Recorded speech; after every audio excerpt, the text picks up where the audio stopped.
वाघ बकरी, ये चाय तो आपने पी ही होगी, हो सकता है अपने घर पर पी होगी या फिर वाघ बकरी के किसी आउटलेट पर इस चाय की चुस्की ली होगी। लेकिन आज बात इस चाय ब्रांड की नहीं बल्कि इसके मालिक की। सोमवार सुबह गुजरात की मशहूर वाघ बकरी चाय के एग्जीक्यूटिव डायरेक्टर और मालिक पराग देसाई के निधन की दुखद खबर आई।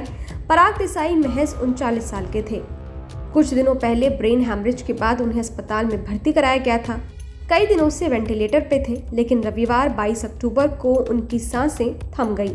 पराग देसाई की मौत की वजह स्ट्रीट डॉग यानी आवारा कुत्ता बना। मीडिया रिपोर्ट्स के मुताबिक 15 अक्टूबर को पराग देसाई वॉक के लिए निकले थे। घर के बाहर एक स्ट्रीट डॉग ने उन पर हमला कर दिया। खुद को बचाने की कोशिश में पराग फिसलकर गिर गए। सिर में गंभीर चोट की वजह से उन्हें ब्रेन हैमरेज हुआ। आनन फानन में उन्हें अहमदाबाद के शेल्बी अस्पताल ले जाया गया। इसके बाद उन्हें सर्जरी के लिए जाइडस हॉस्पिटल में शिफ्ट किया गया, लेकिन मौत ने उनका पीछा नहीं छोड़ा। पराग देसाई वाघ बकरी चाय ग्रुप के मैनेजिंग डायरेक्टर रसेश देसाई के बेटे थे। अमेरिका के लॉन्ग आइलैंड यूनिवर्सिटी से MBA करने के बाद साल 1995 में पराग वाघ बकरी चाय के साथ जुड़े थे।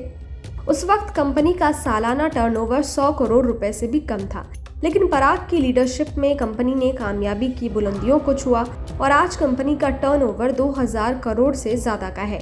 1892 में शुरू हुई ये चाय कंपनी आज हर साल करीब 50 मिलियन यानी 5 करोड़ किलो का डिस्ट्रीब्यूशन करती है।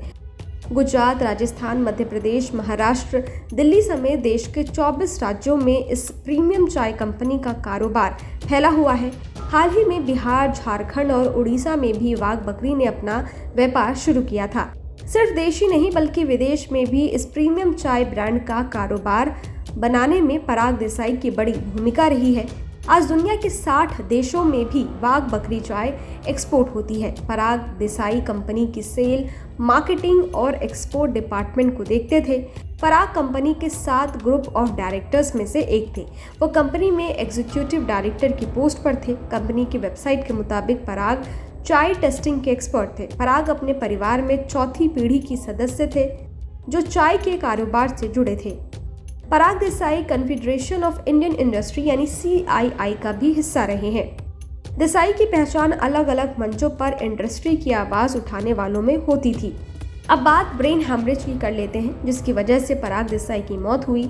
ये तो सब जानते हैं कि ब्रेन हैमरेज जानलेवा और गंभीर स्थिति है जिसमें जान भी जा सकती है, लेकिन ज़्यादातर लोगों को इस बात की जानकारी नहीं है कि ब्रेन हैमरेज के दौरान शरीर में किस तरह के बदलाव होते हैं।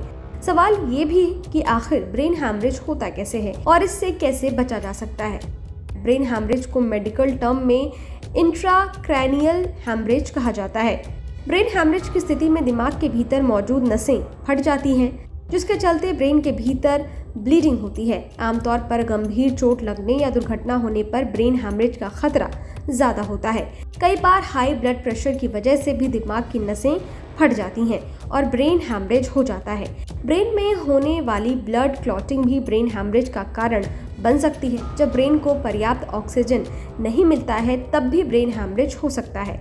दिमाग की नसों को 5 मिनट तक ऑक्सीजन नहीं मिलने की स्थिति में नसों को गंभीर नुकसान पहुंचता है और नसें फट जाती हैं। दवाओं के रिएक्शन और ड्रग का सेवन करने की वजह से भी ब्रेन हैमरेज का खतरा रहता है। कई बार ब्रेन ट्यूमर भी ब्रेन हैमरेज का कारण बनता है। ब्रेन हैमरेज होने पर आपका शरीर कई संकेत देता है। उल्टी और मतली, शरीर में सुस्ती या किसी अंग का सुन्न होना, आंखों की रोशनी पर असर पड़ना, अचानक सिर दर्द और चक्कर आना, बेहोशी और दौरे पड़ना, बोलने और समझने में परेशानी, हाथ और शरीर के अंगों में कंपन। ये वो तमाम लक्षण हैं जो ब्रेन हैमरेज के संकेत देते हैं। सही समय पर इन संकेतों को समझकर इलाज करवाने से इस खतरे को रोका जा सकता है। Team news nation.